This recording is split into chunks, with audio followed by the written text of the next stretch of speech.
इसके बारे में पढ़ते हुए हम लोग बताएंगे और क्लास 8 की है, ठीक। और क्लास 8 में हम लोग को पढ़ना है एक चर वाले रैखिक समीकरण, एक चर वाले रैखिक समीकरण, ठीक। तो सबसे पहले हम देखते हैं कि चर क्या है, ठीक। तो चर देखते हैं तो चर एक राशि होती है और वह एक राशि होती है और यह एक राशि ऐसी होती है कि इसका मान हमेशा बदलते रहता है, इसका मान हमेशा बदलते रहता है। तो जिस राशि के मान हमेशा बदलेगा तो उसे हम चर कहते हैं, जिस राशि के मान हमेशा बदलेगा उसे हम चर कहते हैं। जैसे में A B C dash dash Z होता है और एक alpha beta theta gamma phi pi यू भी होता है, ठीक। तो आप लोग के अचर इसी के बाद एक तुरंत ले आप लोग की एक और राशि आती है, इसे कहते हैं अचर। और वह अचर राशि आप लोग की ऐसी होती है कि जिसका मान हमेशा नहीं बदले, मतलब जिसका मान कभी भी नहीं बदले, जिसका मान थोड़ा सा भी नहीं बदलता है, तो उस प्रकार के आप लोग को कहते हैं जिसका मान नहीं बदलता है उसे कहते हैं हम आप लोग को अचर राशि।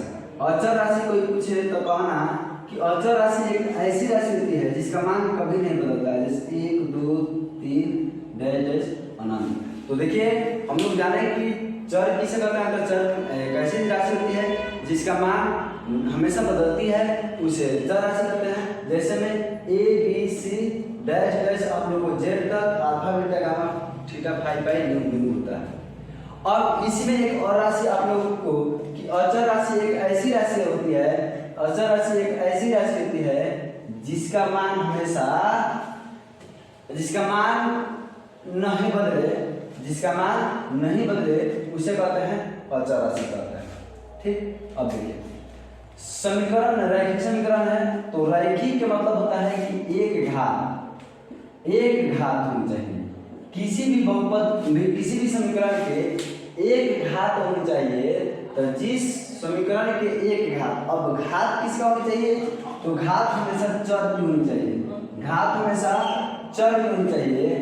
जिस चर किसी समीकरण में किसी चर के घात, देखिए रैखिक समीकरण के लिए परिभाषा, जे किसी समीकरण में किसी चर के घात हमेशा एक हो, किसी समीकरण में चर का घात एक हो उसे रैखिक समीकरण कहते हैं। और अब पूरा एक देखिए आप लोगों को एक चर वाले रैखिक समीकरण, एक चर वाले रैखिक समीकरण, तो वैसा समीकरण जिसमें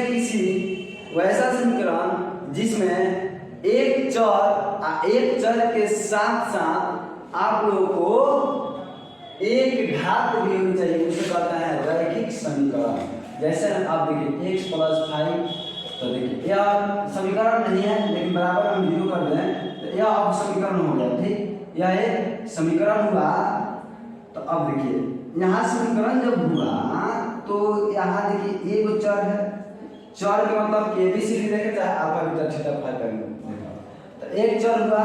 चलिए अब इसका घात 1 है, तो एक चर हुआ घात भी 1 तो कह देंगे कि हाँ रैखिक समीकरण है, अर्थात नहीं होता तो बोलते कि नहीं। अब देखिए चर को हम चर एक चर की है कि कई चर वाला है उसको हम जोड़ घटा गुणा भाग करके बताते हैं, ठीक। यदि x के साथ यानी ABCD के आपका दो अक्षर एक साथ मिल जाए तो उसे कहते हैं दो चर वाले, उसे कहते हैं दो चर वाले रैखिक समीकरण। तो अब समीकरण बनाने के लिए देखिए होता क्या है, समीकरण को अब बनाने के लिए आप लोग देखिए कि समीकरण बनाने के लिए रूल क्या है। तो समीकरण के बनाने के लिए एक ही रूल को ध्यान रखा जाता है कि दाएं से बाएं को, दाएं से, क्योंकि समीकरण में दो वस्तु को तो तुलना किया जाता है, और दो भी तुलना इस प्रकार से किया जाता है, दो वस्तु को तुलना आपस में किया जाता है और वो भी इस प्रकार से किया जाता है, वो भी इस प्रकार से किया जाता है कि वह दोनों वस्तु आपस में बराबर हो जाए। जब दोनों वस्तु आपस में बराबर हो जाए तो उससे बोलते हैं कि यह समीकरण है, यानी समान है। समान करने की स्थिति को ही बोलते हैं समीकरण, समान करने की स्थिति को ही बोलते हैं समीकरण। जैसे x = 5 है, ठीक।